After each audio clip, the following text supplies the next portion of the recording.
बाळापूर पोलिसांची धडकेबाज कारवाई। सविनय हकीकत अशा प्रकारे आहे की आज रोजी पोलीस निरीक्षक अनिल जुमडे साहेब यांना गुप्त बातमीदारामार्फत बातमी मिळाली की पारस बरड येथील ईश्वर प्रल्हाद हिरोडे वय 49 वर्ष राहणार पारस त्याच्या राहत्या घरी गावठी हातभट्टी दारू विक्री करीत आहे अशा बातमीवरून छापा कारवाई केली असता गावठी हातभट्टी दारू 200 लिटर व सडवा मोहम्मद किंमत 45,000 रुपयांचा माल मिळून आला।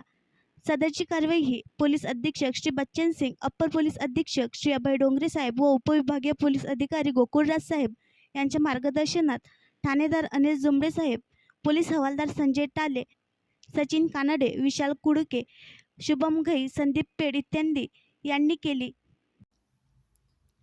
आणखी नवीन व्हिडिओ पाहण्यासाठी आमच्या देशमुख एक्सप्रेस न्यूज चॅनलला सबस्क्राईब करा, लाईक करा आणि शेअर करा।